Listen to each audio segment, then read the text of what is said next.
Hi hi hi hello. ఎవరిని చూడాలనుకుంటున్నారో, నా శత్రువులు కావచ్చు, లేకపోతే నా వైఎస్ఆర్సీపీ మిత్రులు కావచ్చు, అందరికీ కూడా నమస్కారం. ఎలా ఉన్నారు? మోస్ట్ వాంటెడ్ అనుకుంటా ఇప్పుడు నేను. ఏందబ్బా మోస్ట్ వాంటెడా నేను ఇప్పుడు? వెయిటింగ్ బీచ్లో రా రా రా. ఫస్ట్ ఆఫ్ ఆల్ కొంచెం కామెడీగా ఓపెన్ చేద్దాం ఈ వీడియోని. స్టార్టింగ్లోనే సీరియస్ ఎందుకు కానీ. సరే, మీరు ఏదో అంటున్నారు కదరా, పావలా బిళ్ళలు అవ్వచ్చు, లేకపోతే పప్పు బిళ్ళలు అవ్వచ్చు, ఏదో ఒకటి. వాళ్ళందరికీ నేను చెప్పేది ఏంటంటే, నా సోషల్ మీడియాలో, నా ట్విట్టర్ అవ్వచ్చు, లేకపోతే నా ఫేస్బుక్ అఫీషియల్ పేజ్, ఇది ఇప్పుడు మీరు చూస్తున్నారు కదా, నేను ఏది డిలీట్ చేయకోకుండా అలా ఉంచాను. అన్ని పోస్టులు అలాగే ఉన్నాయి. మేము ఓడిపోయాం కాబట్టి డిలీట్ చేసేయడాలు అలాంటివి ఏమీ లేవు. రేపు పొద్దున్న మేము గెలవబోతున్నాం అని ఇదేంటి ఈ జేజేలు కొట్టే వీడియోలతో సహా అన్నీ అలాగే ఉంటాయి. కానీ ఏ ఒక్క ప్లేస్లో కూడా నేను బీచ్కి వచ్చి బట్టలు ఓడదీస్తాను ఒక స్టేట్మెంట్ మీరు నాకు చూపించండి. నేను నిజంగానే ఓడదీస్తా వైజాగ్ వచ్చి. ఎవరో 4 పావలా బిళ్ళలో లేకపోతే పప్పు చెక్కలో అవన్నీ ఏయో క్రియేట్ చేసిన దానికి నేను బాధ్యత ఎలా వహిస్తాను? నేను ఏదైనా సరే నాది అఫీషియల్ టిక్ ఉంటుంది పక్కన, బ్లూ కలర్ టిక్. అందులో ఎక్కడైనా ఉందా? లేకపోతే ట్విట్టర్ కూడా బ్లూ టిక్ ఉంది, అందులో ఎక్కడైనా ఉందా? లేకపోతే ఇన్స్టాగ్రామ్లో ఉందా? ఎక్కడ నేను పెట్టా? ఎందుకు ట్రోల్ చేయాలనుకుంటే నేను I'm not the correct person. Hello, I don't even care. అలా భయపడేదాన్ని అయితే ఇప్పుడు మీ దగ్గరకు ముందు నుంచుని ఇలా దర్జాగా నిలబడాల్సిన అంత ఏమంటారు అంత ధైర్యం కూడా నేను చేయను. మాకు నిజంగానే, మాకే కాదు ఎవరికైనా ఇలాంటి రిజల్ట్ వచ్చినప్పుడు ఎమోషనలీ ఒక బాధ ఉంటుంది. అలా బాధ లేకపోతే నేను రోబో కాదు, నేను మనిషినే కదా, నాకు కూడా ఫీలింగ్స్ ఉంటాయి కదా. 2 రోజులు ఫీల్ అయ్యాం, మళ్ళీ బౌన్స్ బ్యాక్ అవ్వాలి. మళ్ళీ మిమ్మల్ని ఎదుర్కొనేది ఎలాగ మరి? ఈ రోజు కాకపోతే రేపైనా ప్రజల తరపు నుంచి మాట్లాడాలి కదా, సమస్యల తరపు నుంచి మాట్లాడాలి కదా. 40% ఉంది వైఎస్ఆర్సీపీకి ఓటింగ్. 40%. ఆడిని ఈడిని, ఈ పార్టీ ఓడిని ఆ పార్టీ ఓడిని అడుక్కుని తెచ్చుకోవాలా. వైఎస్ఆర్సీపీ సింగిల్ గా వచ్చింది. 40% ఓటింగ్ ఇప్పటికే ఉంది మాకు. ఓడిపోవచ్చు కానీ 40% ఓటింగ్ ఉంది అంటే 40% ప్రజలు మా వైపున ఉన్నారు. మా వైపున కూడా తప్పులున్నాయి.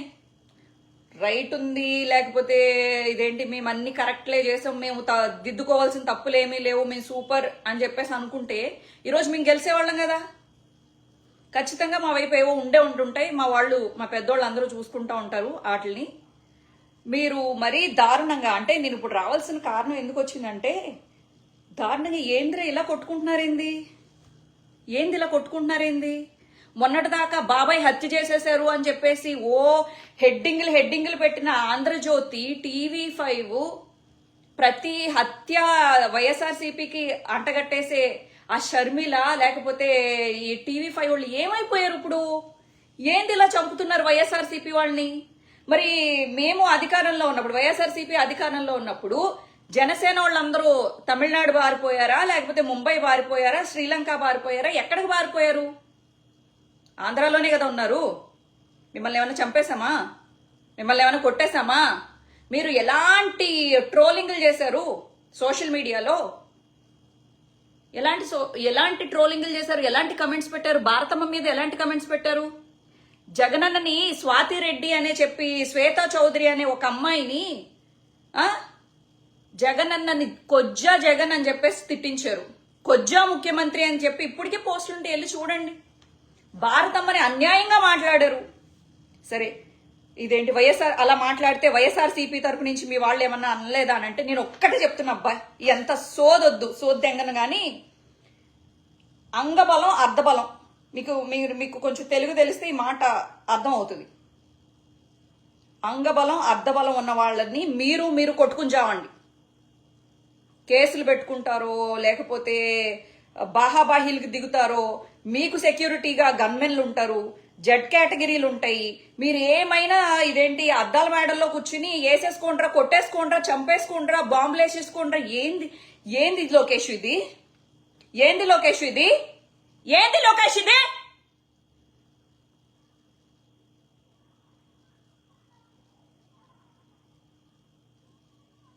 లా అండ్ ఆర్డర్ ఎలా ఉంది వైఎస్ఆర్సీపీ ఉన్నప్పుడు? ఏంటిది? మా అమ్మ తిట్టారు అని అన్నావు కదా. ఈ రోజు వైఎస్ఆర్సీపీ పిల్లలకు కూడా అమ్మలు ఉన్నారు కదా. ఒక్కసారి వైఎస్ఆర్సీపీ అదేంటి అఫీషియల్ ట్విట్టర్ పేజ్ లోకి వెళ్ళి చూడండి ఒకసారి. ఎన్ని పోస్ట్ చేస్తున్నారు, ఎన్ని దాడులు పోస్ట్ చేస్తున్నారు. వాళ్ళందరికీ అమ్మలు ఉన్నారుగా, వాళ్ళందరూ ఏడుస్తున్నారుగా, వాళ్ళందరికీ పిల్లలు ఈ పిల్లలేగా, బిడ్డలేగా. వాళ్ళందరికీ కడుపు కోతకు వస్తారా? వాళ్ళకి ఏమన్నా సెక్యూరిటీగా గన్మెన్లు ఉన్నారా? ఇప్పుడు మీరు కొడాలి నాని ఇంటి మీద కోడిగుడ్లు వేశారు, ఓకే, అతనికంటూ ఇదేంటి గన్మెన్లు ఉన్నారు, లేకపోతే ఇది ఉన్నారు, మీకు ఏదో కోపం ఉంది, మీ కమ్మోడయి ఉండి మిమ్మల్ని తిట్టాడని చెప్పేసి ఏదో అన్నారు. పోలీసులు ఉన్నారు వాళ్ళ ఇంటి దగ్గర.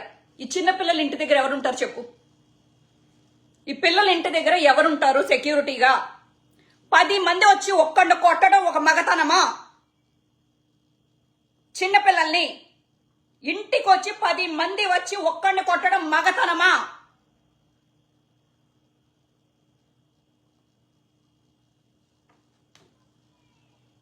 మీరు నిజంగా వైఎస్ఆర్సీపీని ఓడించినందుకు కూడా నాకు ఎక్కువ కోపం లేదు, కానీ వైఎస్ఆర్సీపీ కార్యకర్తలను కొడుతున్నారు చూసారా? No, this is not right. గెలుపులు ఓటములు రాజకీయంలో సహజం.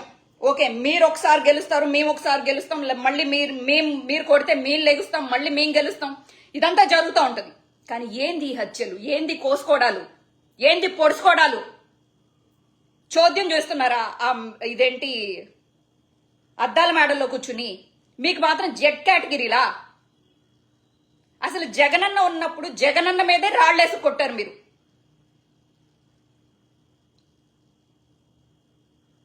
ఇదా మగతనం? 10 మంది వెళ్ళి ఒక్కడిని కొట్టడం మగతనమా?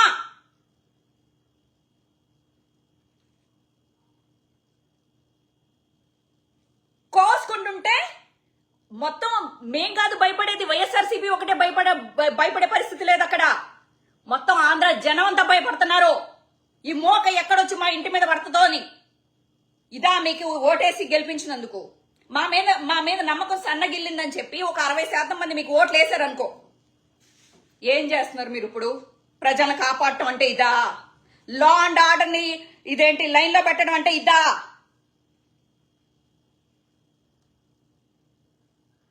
లా అండ్ ఆర్డర్ ని లైన్ లో పెట్టడం అంటే ఇదా? కోడిగుడ్లు వేసి కొట్టించడం 10 మంది వెళ్ళి. ఇప్పుడు మీకు లోకేష్ ఏమని పిలిపించాడు? మీరు ఎన్ని కేసులన్నా పెట్టించుకోండి, మేమున్నాం, నేను బయటికి తీసుకొస్తా, కేసులన్నీ నేను చూసుకుంటా. ఎన్ని కేసులు పెట్టించుకుంటే అలాంటోడికి అంత పెద్ద పదవి ఇస్తా, నామినేటెడ్ పదవి ఇస్తా అని చెప్పేసి చెప్పాడు. దానికోసమేగా ఈ చిల్లర ఇవన్నీ రాళ్లేసి కొట్టుకోవడం, పొడుచుకోవడం, ఇదేంటి వైఎస్ఆర్సీపీ వాళ్ళని కొట్టడం. దీని అంతటికి బేస్ లైన్ ఏంటి? లోకేష్ నామినేటెడ్ పదవిస్తాను అన్న దానికి ఈ రోజు అసలు నా కొడుకులు మొన్నటిదాకా కాలేజీలు కూడా పిత్తుకుంటా వెళ్ళే నా కొడుకులు అందరూ ఈ రోజు బయటకు వచ్చి కోడిగుడ్లు వేసుకుని, టమాటాలు వేసుకుని, లేకపోతే ఇంత బ్లేడ్లు వేసుకుని రోడ్ల మీద పడి రౌడీల్లాగా తయారయ్యారు. ఇది టీడీపీ సాధించిన విజయం. బాగుంది, ఎక్సలెంట్. మీరు సాధించిన విజయం ఏంటంటే చిన్నపిల్లల్ని రౌడీలుగా తయారు చేసి మొత్తం వైఎస్ఆర్సీపీ వాళ్ళ మీదకి వెళ్ళి కోసేయండ్రా, పొడిసేయండ్రా. ఇద్దా? ఇందుకా మీరు అధికారంలోకి వచ్చింది? మాకు గాజులు వేసుకుని ఉన్నామా? మేము తెగిస్తే ఎంతసేపు? మాకు లేరా? కడప గురించి తెలుసు కదా, కడప గురించి తెలుసా? రాయలసీమ ఫ్యాక్షనిజం తెలుసా? మేం తెగిస్తే ఎంతసేపు రా? మీరు సెక్యూరిటీ, ఇక్కడ గుద్దెనకాల ఒక సెక్యూరిటీ, ఈ గుద్దెనకాల ఒక సెక్యూరిటీ, ఈ సంఖ్యనకాల ఒక సెక్యూరిటీ, ఈ సంఖ్యలో ఒక సెక్యూరిటీ పెట్టుకుని మీరు బయటకు వచ్చి ఈ పిల్లల్ని రెచ్చగొట్టడం తప్ప మీరు కనీసం కాలెచ్చి ఇలా కొట్టేంత కెపాసిటీ కూడా ఉందా మీ పిల్లలకి? ఏంటి భయపడతామా ఏంటి? కేసులు పెడతారు, జైల్లో పెడతారు, 4 ఉతుకుతారు, లేకపోతే కోర్టు కేసులు పెడతారు. ఇంతేగా? ఇదేనా ధర్మం? ఇదేనా న్యాయం? ఇందుకేనా గెలిచారు? కక్ష సాధించుకోవడానికా? ప్రజలకు సేవ చేయడానికి కాదా? నేను ఇంకా ప్రజలకు సేవ చేయడానికి వచ్చారు, ఆంధ్రాని నిలబెట్టడానికి వచ్చారు అనుకున్నా. అందుకు కాదా? జగనన్నని టార్గెట్ చేయడం కోసం వచ్చారు, జగనన్న సపోర్ట్ చేయడం సపోర్టర్ని కొట్టడానికి చంపడానికి వచ్చారా మీరు అధికారంలోకి? వా, నాకు తెలియలా. ఆంధ్ర జనానికి కూడా పిచ్చోళ్ళు, వాళ్ళకి ఇప్పుడు అర్థమై ఉంటుంది. అబ్బా మేము చాలా సేఫ్ అయిన ప్లేస్ లో ఉన్నామమ్మా, మొన్నటిదాకా రాజధాని లేదని చెప్పేసి ఇదిగో చంద్రబాబు నాయుడు గారికి వేసాం.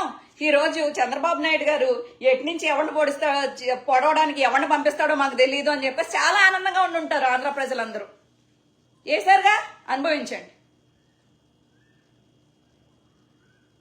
సోషల్ మీడియాలో ఎంతసేపు చంపేస్తాం, పొడిసేస్తాం, ఆంధ్రాలో అడుగుపెట్టు, మా ఇంట్లో అడుగుపెట్టు, మేము పీకుతాం, పొడుస్తాం. ఏందిరా ఇది? ఏం చదువుకుంటున్నారు మీరు? ఏం చదువుకుంటారు మీరు? కాలేజీలకు వెళ్ళి మీ అమ్మ నాన్నలు నేర్పింది పాఠాలు ఇయ్యా? మీ రాజకీయ నాయకుడు నేర్పింది ఇదా? ఆంధ్ర ప్రజల భవిష్యత్తు కదా కావాలనుకున్నారు మీరు. మాకు రాజధాని కావాలని కదా ఓటేసుకున్నారు. చంద్రబాబు నాయుడు ఇంకా బాగా ఏలుతాడని కదా వేసుకున్నారు, రౌడీజం చేయడానిక? మీకైనా చేతులున్నాయి, మేము కొట్టలేవా? మా దగ్గర కోడిగుడ్లు లేవా? మా దగ్గర టమాటాలు లేవా? మా దగ్గర కత్తులు రావా? మరి దస్తగిరిగాడు అన్నాడు కదా మేమే చంపేశామని చెప్పి.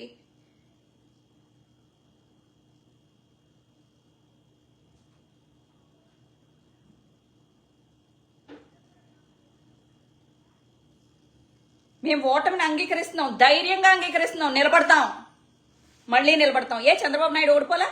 ఎన్నిసార్లు ఓడిపోయాడు, ఎన్నిసార్లు గెలిచాడు? ఒక హీరో కన్నాక ఫ్లాపులు వస్తాయి, హిట్లు వస్తాయి. ఒక రాజకీయ నాయకుడు అన్నాక గెలుపు వస్తుంది, ఓటమి వస్తుంది, నిలబడతాడు, పడతాడు. బీజేపీ ఎన్నిసార్లమ్మా, ఎన్ని సంవత్సరాలు ప్రతిపక్షంలో కూర్చుందమ్మా, ఎన్ని రోజులమ్మా వెయిట్ చేసింది ఒక గెలుపు కోసం. వదల్లేదే పార్టీని.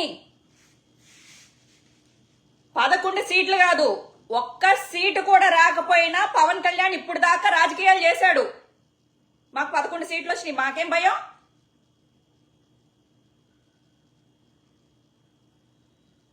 ఇన్ని సంవత్సరాలు పట్టింది పావలవాడుకి ఒక సీట్ రావడానికి.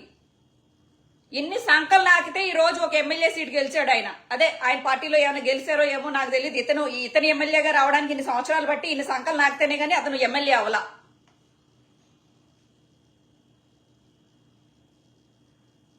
దానికి ఇన్ని సంవత్సరాలు తీసుకెళ్లి పవన్ కళ్యాణ్ తీసుకెళ్లి జైల్లో వేసామా జైల్లో. పవన్ కళ్యాణ్ గారి పిల్ల పావల బిళ్ళగాళ్ళందరినీ తీసుకెళ్లి జైల్లో వేసామా.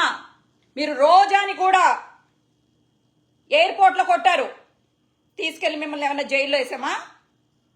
కొట్టామా? లాఠీ చార్జీలు చేసామా? ఈస్ట్ గోదావరి, వెస్ట్ గోదావరిలో ఉన్న కాపులు చాలా మంది పిల్లలు గ్రూపులుగా తయారయ్యి గొడవలు పడి అసలు సోషల్ మీడియాలో వినకూడని మాటలు, మాట్లాడకూడని మాటలు ఎన్ని చేసినా, ఎన్ని వీడియోలు చేసినా, ఎన్ని యూట్యూబ్ ఛానల్స్ పెట్టుకుని జగనన్నని కొజ్జాలు, లేకపోతే వాళ్ళ ఆవిడ ఇలాగా, వాళ్ళ ఆవిడ అలాగా, వైఎస్ఆర్సీపీ నాయకులను అవమానం చేసినా మిమ్మల్ని ఏ రోజు ఏమి చేయలేదు.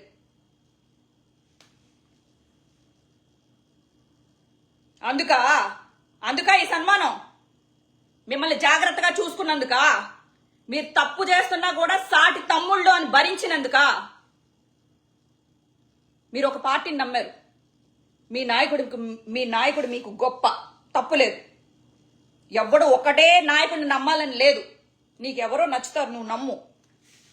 నీకు ఇప్పుడు ఏదో అధికారం వచ్చింది కదా అని చెప్పేసి ఇలా కొట్టడాలు, పొడుచుకోవడాలు ఏందిరా ఇది? ఏం సంస్కారం అమ్మా? మీ ఇంట్లో అమ్మ నాన్నలు ఉన్నట్టు ఆ పిల్లోడికి కూడా అమ్మ నాన్నలు ఉండరు? తప్పు కాదు.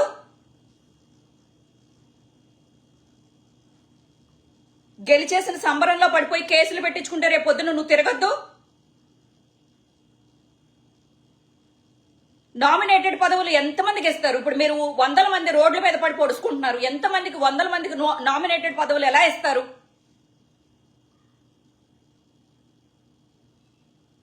కోర్టు కేసులు ఎలా తిరుగుతారు? ఆ ఫీజులు ఎవరు కడతారు? లాయర్లకి. పోలీసులు పిలిచినప్పుడల్లా వెళ్లాల్సి వస్తుంది. ఎలా అయినా ఒక కేసు మీ మీద ఉందనుకోండి, ఈ రోజు ఈ ప్రభుత్వం పోయింది, రేపొద్దున మా ప్రభుత్వం వచ్చిన తర్వాత నీ మీద కేసు అలాగే ఉంటది, నీ మీద నడుస్తూ ఉంటది. అప్పుడు నీ తిత్తి తీయాలా? టైం ఎప్పుడు ఒకలా ఉండదు. ఈ రోజు ఒక్కడిది ఉంటది, రేపొద్దున ఇంకొకటిది ఉంటది. రివెంజే లక్ష్యంగా పెట్టుకుంటే మాత్రం అది మా పార్టీ అయినా సరే, మీ పార్టీ అయినా సరే, నేను ఎవరికైనా ఒకటే చెప్తాను, రివెంజ్ వద్దు. రివెంజ్ వద్దు అంటే నేను చేసింది కూడా ఒకటి చెప్పుకోవాలి. ఇక్కడ నీతి సూత్రాలు చెప్పేటప్పుడు నేను చేసింది ఏంటో కూడా మీకు చెప్పాలి. నేను ఎలక్షన్స్ అయిపోయిన తర్వాత ఒక వీడియో పెట్టా, ఓచకోత అని చెప్పి. దానికి వివరణ ఇస్తా. పల్నాడు ఎలక్షన్స్ అయిపోయిన తర్వాత మీరు ఓపెన్ చేస్తే గనక వైఎస్ఆర్సీపీకి ఓటేశారని చెప్పేసి తల్లిని చంపేసిన వాళ్ళు ఉన్నారు. ఓకే, మీరు నిజంగా నేను చెప్పడం కాదు, మీరు యూట్యూబ్ ఓపెన్ చేసుకుని, మొత్తం గూగుల్ ఓపెన్ చేసుకుని, న్యూస్ పేపర్స్ ఓపెన్ చేసుకుని అన్ని క్లియర్ గా చూడాలి. శ్రీరెడ్డి మాట్లాడిందంటే వివరణ కోరండి, తప్పు లేదు, నేను చెప్తా నేను ఎందుకు మాట్లాడానో కూడా. తల్లిని చంపేశాడు వైఎస్ఆర్సీపీని ఇదేంటి ఓటేసినందుకు. అలాగే వైఎస్ఆర్సీపీకి ఓట్లు వేశారని చెప్పేసి కొట్టుకున్నారు.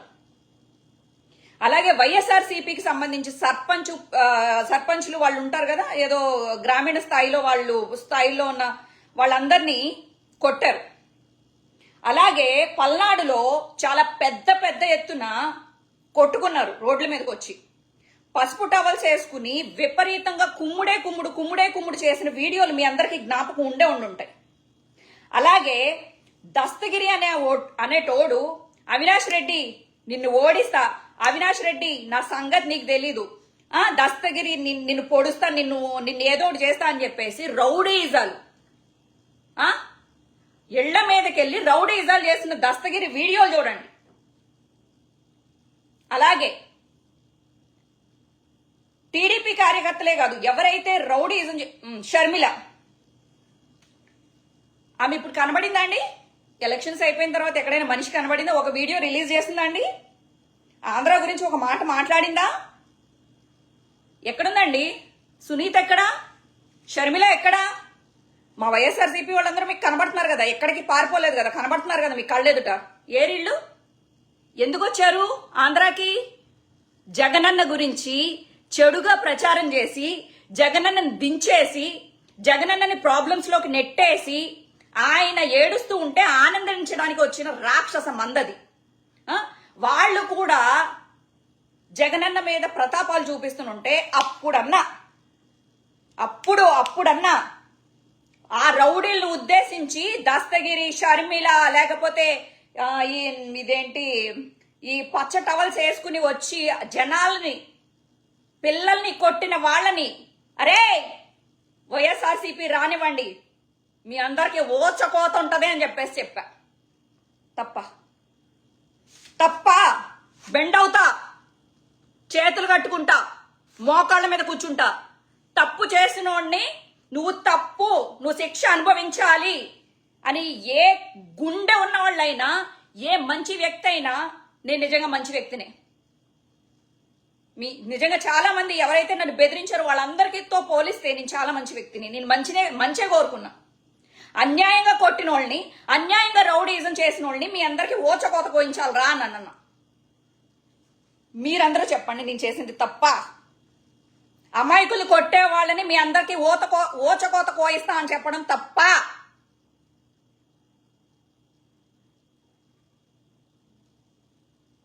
మీ సొంత చెల్లి, మీ సొంత అక్కో మీ గురించి బజార్కి వచ్చి చెత్త మాటలు మాట్లాడుతుంటే ఇంటి పరువు పోతుంది అని చెప్పేసి మీరు తిట్టుకుంటారా? ఏంది ఇలా చేస్తుంది కర్మ అని చెప్పేసి అనుకుంటారా, అనుకోరా? నాకు చెప్పండి. సంతోషమా షర్మిలక్క? సంతోషమా? బాగా సంతోషపడక్క. నాశనం చేసావు కదా, సతుకులు పడ్డాం కదక్క. వైఎస్ఆర్సీపీని నాశనం చేసావు కదక్క. ఎంత కష్టపడ్డాం వైఎస్ఆర్సీపీ కోసం.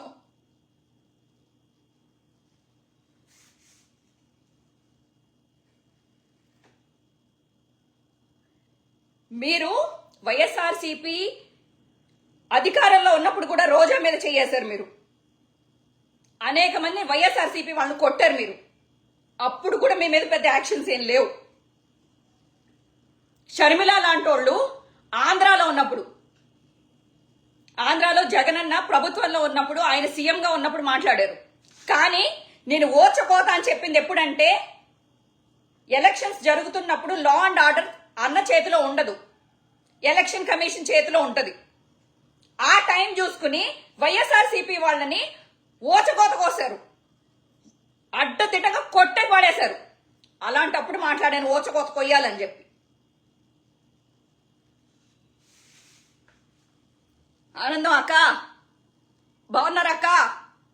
అమ్మా విజయమ్మ, నమస్తే అమ్మా.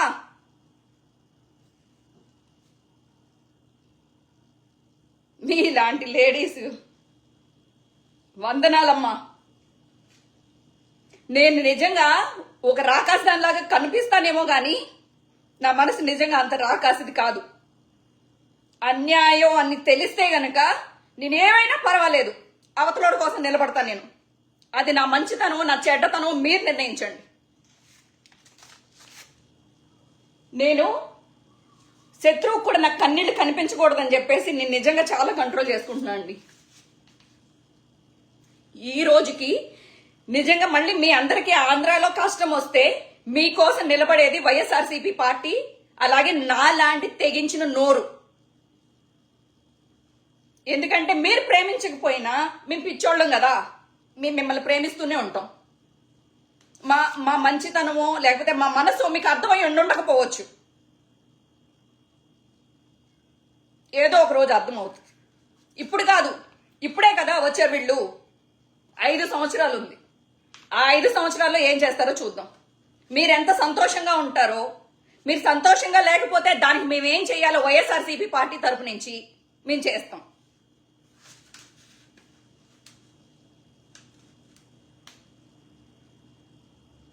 ఇప్పటికీ ట్రోల్ చేసుకుంటే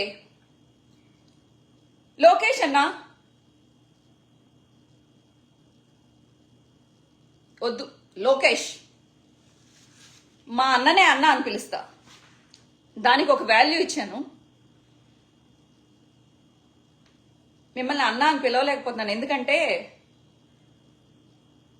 ఇంత దారుణంగా హింసకు ఒడిగడుతుంటే అన్న అని ఆప్యాయంగా పిలవలేకపోతున్నాను. లోకేష్,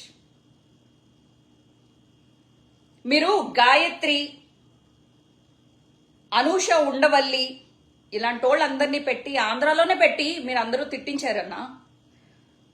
లోకేష్, మేము ఏ రోజు వాళ్ళని ఈడ్చుకొచ్చి జైల్లో పెట్టలా. కానీ మీ వాళ్ళు చూడండి, శ్రీరెడ్డి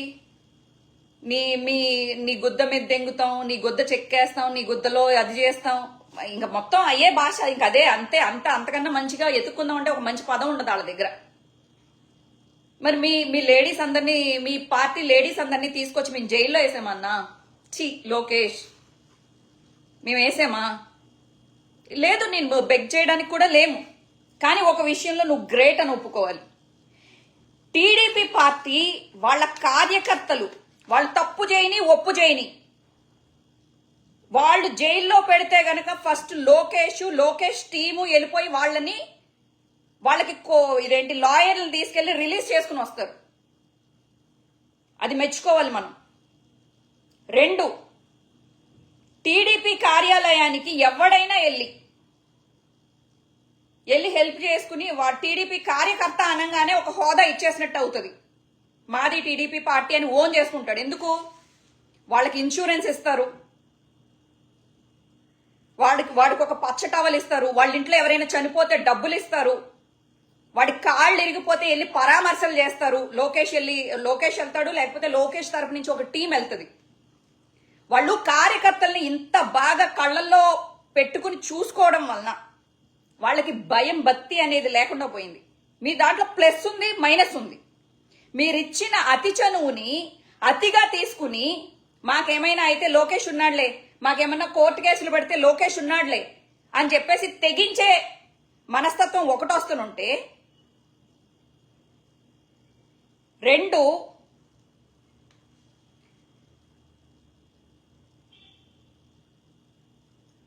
వైఎస్ఆర్సీపీ నేర్చుకోవాలి. ఇది ఏం నేర్చుకోవాలి? పొడిసేయడాలు సంపేడాలు కాదు. వైఎస్ఆర్సీపీ పార్టీ కార్యకర్తని కేర్ చేయాలి. కేర్.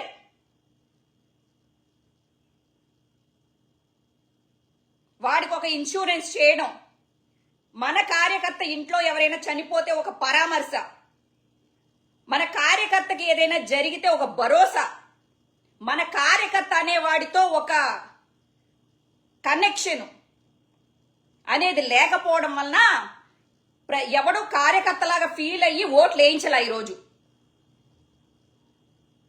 నేను వెళ్ళిన పెనమలూరు నియోజకవర్గంలో అక్కడ అసలు నాకు వైఎస్ఆర్సీపీ సంబంధించి 4 ఓటు వేయించే వాళ్ళు లేరు. అక్కడ లేరు. మనం కొన్ని విషయాల్లో ఫెయిల్ అయ్యాము. కార్యకర్తతో మనకి కనెక్షన్ లేదు, ఎమ్మెల్యే ఎంపీలతో కనెక్షన్ లేదు. అన్ని వాలంటీర్ మీద పెట్టారు. ఒక్క వాలంటీర్ నువ్వు 5,000 ఇచ్చిన, నువ్వు 5,000 జీతం ఇస్తే ఇంక ఎమ్మెల్యే ఎందుకు, ఎంపీ ఎందుకు? వీళ్ళందరూ వీళ్ళ కార్యకర్తలకి వీళ్ళకి అనుసంధానం చేయడానికి ఏముంది? ఇంకా వాళ్ళు వచ్చి ఎవడొకడిని ఏదో ఒకటి అనడానికి తప్ప, మన ఎమ్మెల్యే ఎంపీలు ఎవరైనా వచ్చి ఒక పవన్ కళ్యాణ్ ఏదో అన్నాడు, మనం పవన్ కళ్యాణ్ ని ఏదో ఒకటి అనాలి అని ప్రెస్ మీట్ పెట్టి చెప్పడానికి తప్ప ఎమ్మెల్యే ఎంపీలకి వర్క్ ఏది? జనాల్లోకి ఇదేంటి, మనం వీడు పెద్దగా కనెక్షన్ మెయింటైన్ చేయలేదు, అందుకని వీడికి ఎమ్మెల్యే సీట్ ఈసారి ఇవ్వను అని చెప్పేసి జగనన్న చెప్పాడు. కానీ అసలు నువ్వు జనాలతో ఎక్కడ ఇన్వాల్వ్ చేసావు జగనన్న వాళ్ళని? కానీ ఈ టైంలో ఈ మాట మాట్లాడకూడదు. నేను ఒకటే చెప్తున్నా జగనన్న, కార్యకర్తలతో ఎమ్మెల్యే ఎంపీలతో నువ్వు అనుసంధానంగా ఉండాలి, నువ్వు అవైలబిలిటీలో ఉండాలి. నేను నీ కోటరీని ఏమనను, నిన్ను ఏమనను, నువ్వు తీసుకున్న డెసిషన్స్, మీరు చేసిన పాలన నేను తప్పు పట్టనే పట్టను. నువ్వు మా నాయకుడివి, మా ప్రాణానివి, మా నాయకుడివి. అయినా కానీ నువ్వు కొన్ని సూచనలు తీసుకోవాలి జగనన్న. ఎందుకంటే మా ప్రాణం అంటే మేము నిలబెట్టుకోవడానికి ట్రై చేస్తాం, కానీ పోగొట్టుకోవడానికి ట్రై చెయ్యం. 5,000 శాలరీ తీసుకునే వాలంటీరు 10,000 ఇస్తే వేరే వాళ్ళకు కూడా మొగ్గు చూపే అవకాశం ఉంటదన్నా. మోస్ట్ ఆఫ్ ద శాతం నువ్వు ఎమ్మెల్యేలనే ఎక్కువ నమ్మాలి. ఎమ్మెల్యేలు ఏం చేస్తారో తెలుసా? కార్యకర్త డైరెక్ట్ గా వస్తాడు, అన్నా మాకు ఈ పని అవ్వట్లేదన్నా, మీరు ఒక కాల్ చేయండి అన్నా అని చెప్పేసి చెప్తాడు. ఇక్కడికి వచ్చి ఎమ్మెల్యే దగ్గరికి వచ్చి, సరే అమ్మా, అన్నా మా ఊళ్ళో గుడి కడుతున్నామన్నా, ఏమన్నా చందా ఇవ్వండి అన్నా. ఓకే తీసుకో. అన్నా మా ఇంట్లో పెళ్లి కుదిరిందన్నా, కొంచెం కష్టాల్లో ఉన్నామన్నా, ఇదిగో తీసుకో. ఎమ్మెల్యే అనేవాడు ఇన్ని రకాలుగా వాడి సొంత డబ్బో, లేకపోతే ఇదేంటి వాడు సంపాదించుకున్న డబ్బో, లేకపోతే వాడి శాలరీ డబ్బో ఏదో ఒకటి తీసుకొచ్చి ప్రజలకు ఇస్తాడు. ఏది కనెక్షను? అన్నిటికీ వాలంటీర్లు. అండ్ మీ అపాయింట్మెంట్ తీసుకోవడానికి కూడా నేను ఇంక చెప్పక్కర్లేదు. మీరు రోజుకి ఒక మినిమం ఒక 4-5 ఎమ్మెల్యేలు 2-3 ఎంపీల కన్నా మీరు అపాయింట్మెంట్ ఇచ్చుకునేలాగా పాత మన వైఎస్ఆర్ గారు చేసిన పద్ధతిని మీరు ఫాలో అవ్వాలని చెప్పేసి నేను కోరుకుంటున్నాను జగనన్న. లోకేష్ కార్యకర్తల్ని జాగ్రత్తగా చూసుకోవడంలో నిజంగా 100కి 100 మార్కులు ఇచ్చేయచ్చు. మనం కూడా నేనేమి ఇదేంటి నేర్చుకోవడంలో ఏం తప్పు లేదు. రాజకీయం ఇప్పుడు మీరు ప్రజాక్షేత్రంలో ఉన్నప్పుడు ఒక పార్టీ ఎలా నడుచుకుంటుంది, వాళ్ళు ఎక్కడ విన్ అవుతున్నారు అని చూసి నేర్చుకోవడంలో తప్పే లేదు. మనం ఫెయిల్ అయ్యామని చెప్పేసి నేను అనట్లేదు, కానీ కొన్ని మనం యాడ్ చేసుకోవాలి మన పార్టీకి. కార్యకర్తలు చాలా అసంతృప్తితో ఉన్నారు, వాళ్ళందరినీ దగ్గరకు తీసుకోవాలి. మనకి జనం వచ్చారు కానీ ఓట్లేయి మనం ఓడిపోయాం కదా. 40% ఓట్లు ఇప్పటికే అలాగే ఉన్నాయి జగనన్న. మనం సేఫే. కాకపోతే కొన్ని మనం పికప్ చేసుకుందాం. నేను మళ్ళీ వివరంగా నేను ఏ విషయాల్లో నేను కూడా డౌట్ పడ్డానో ఆ వీడియో నేను తొందరలో మీకు సలహాల రూపంలో, అంటే నేను ఉడతా భక్తిగా అన్నా, నేనేం మీ స్థాయి కాదు, నన్ను ఇప్పటికీ వైఎస్ఆర్సీపీలోకి తీసుకోలేదు కదన్నా. నేను ఇప్పుడు గెలిస్తే నన్ను ఏకను ఊదినట్టు ఉఫ్ఫను ఊదేసేవాళ్ళేమో. అక్కడ మీ గడప దగ్గర కూడా వచ్చేదాన్ని కాదేమో జగనన్న. అంత దాకా కూడా నాకు అర్హత ఉండేది కాదేమో. ఇప్పుడు అడుగుతున్నా జగనన్న, ఇప్పటికైనా వైఎస్ఆర్సీపీ పిల్లనని చెప్పుకోనివ్వండి. ఎవరైనా ఓడిపోతే ఆ పార్టీ నుంచి వేరే పార్టీకి పోతారు జగనన్న. ఇప్పటికైనా వైఎస్ఆర్సీపీలో చేర్చుకోండి అని అడుక్కోవాల్సిన స్థాయి ఇదిలో ఉన్నాం మేము.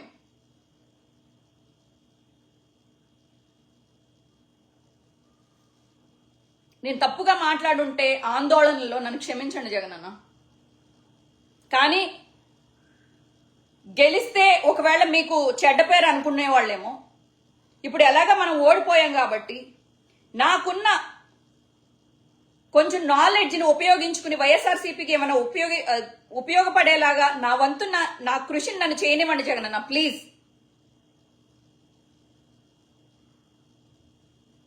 ప్లీజ్ ఈ వీడియో ఈ లాస్ట్ బిట్ అయినా కట్ చేసి ఎవరైనా యూట్యూబ్ లో పెట్టి జగనన్న దాకా వెళ్లే వరకు ప్లీజ్ తీసుకెళ్ళండి అండి. సరే, నేను గెలుస్తున్నారు జగనన్న, ఈ టైంలో నాకున్న బ్లాక్ మార్క్ ఏమన్నా ఆయనకు అంటుతుందేమో అని నేను కూడా వదిలేసాను. ఎప్పుడు ట్రై చేయలేదు పార్టీలోకి వెళ్ళడానికి, లేకపోతే ఇంకొకటి ఎంత చేసినా కానీ నేను ఏ రోజు సరే మన వాళ్ళు నాకు వైఎస్ఆర్సీపీలో తెలిసిన వాళ్ళు ఉన్నారు. ఖచ్చితంగా మన కార్యకర్తలు ఎవరైతే ఎక్కువ కృషి చేశారో వాళ్ళని జాగ్రత్తగా చూసుకుంటారు, ప్లస్ మళ్ళీ ఏదో ఒక స్థాయిలో కూర్చోబెడతారు అని చెప్పేసి అన్నారు. మాకు స్థాయి వద్దు జగనన్న, మీ దగ్గర ఒక చిన్న ప్లేస్ ఇస్తే చాలు. వైఎస్ఆర్సీపీలో ఒక చిన్న ప్లేస్ ఇస్తే చాలు. మాకంటూ ఇంత పని చెప్తే చాలు, మీకోసం పని చేస్తాం. మా దగ్గర డబ్బు లేకపోవచ్చు, లేకపోతే పెద్ద పేరు లేకపోవచ్చు, లేకపోతే మా నాన్న ఒక రాజకీయ నాయకుడు కాకపోయి ఉండొచ్చు, కానీ మీ మీద గుండెల నిండా ప్రేమ ఉంది. ఏ మాత్రం కల్మషం లేని ప్రేమ ఉంది. ఇది ఒకటే అన్న నా దగ్గర పెట్టుబడి.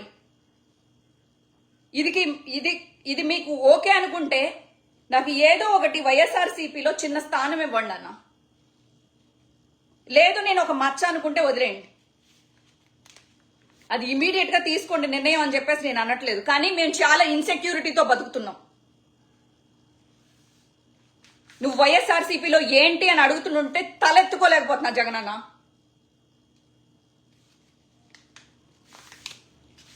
సరే, థ్యాంక్ యూ అండి. కానీ ఫైనల్గా నేను ఒకటే చెప్తున్నాను, ప్లీజ్ కొట్టుకోకండి. మీరందరూ తమ్ముళ్ళు, లేకపోతే అన్నలు, లేకపోతే అందరం ఫ్యామిలీ మెంబర్స్ అండి, అందరం ఆంధ్ర వాళ్ళం అండి. రాజకీయ నాయకులు వాళ్ళు గెలుస్తారు, లేకపోతే ఈ పార్టీ వాళ్ళు ఆ పార్టీకి, ఆ పార్టీ వాళ్ళు ఈ పార్టీకి వస్తూ ఉంటారు. ఎంతమంది వైఎస్ఆర్సీపీకి తెలుగుదేశం పార్టీ నుంచి వైఎస్ఆర్సీపీకి వచ్చారో మీకు తెలుసు. వైఎస్ఆర్సీపీ నుంచి ఆ కోటంరెడ్డి శ్రీధర్ రెడ్డి వాళ్ళ లాంటి వాళ్ళు, ఉండవల్లి శ్రీదేవి లాంటి వాళ్ళు టీడీపీకి వెళ్ళారో మీకు తెలుసు. వాళ్ళు అటు ఇటు వెళ్తూ ఉంటారు. కానీ మధ్యలో మీరెందుకండి ఇలా కొట్టుకుంటారు? ఒకవేళ మేము నచ్చకపోతే మా మీద కేసులు పెడితే మేమే వెళ్తామండి, మీకెందుకండి ఇలా ఇదేంటి ఒక మనసు లేనోళ్ళలాగా ఇలాంటి రాంగ్ కమెంట్స్ చేస్తారు? మీరందరూ మనుషులే కదా, కడుపుకి అన్నమే కదా తింటున్నాము. వాళ్ళు కొట్టుకుంటారు, వాళ్ళు కేసులు పెట్టుకుంటారు, లేకపోతే మా మీద పిచ్చుకు మీద బ్రహ్మాస్త్రాలు వేస్తారు, మేం బలైపోతాం. మధ్యలో మీరెందుకండి ఇలాగ కొట్టుకుంటున్నారు? అన్యం పుణ్యం ఎరగని చిన్నపిల్లల మీద వైఎస్ఆర్సీపీకి కోసం తిరిగిన వాళ్ళని, జెండాలు పట్టుకున్న వాళ్ళని ఎందుకంటే కొడతారు? లోకేష్ గారు, నిజంగా మీకు మనసు ఉంటే, మనకి పిల్లలున్నారు, ఆ పాపం తగలకూడదు. మీ ఇంట్లో కూడా పిల్లలున్నారు, బిడ్డలున్నారు, మీ ఇంట్లో కూడా ఆడపిల్లలు ఉన్నారు. మీది ఒక పెద్ద కుటుంబం. ఒక కుటుంబంలో ఒక పిల్లోడిని చంపేస్తేనో, ఒక పిల్లోడిని కొడితేనో ఆ పాపం ఉత్తినే పోదు లోకేష్ గారు. ఉత్తినే కేసులు పెట్టుకోవడాలు, ఉత్తినే రివెంజ్లు తీర్చుకోవడాలు, ఇలా కొట్టుకుంటున్నా కానీ ఒక చిన్న స్టేట్మెంట్ ఇవ్వకోకుండా లా అండ్ ఆర్డర్ ని కంట్రోల్లో పెట్టుకోకుండా ఇలా చేయడం మాత్రం చాలా పెద్ద పాపం.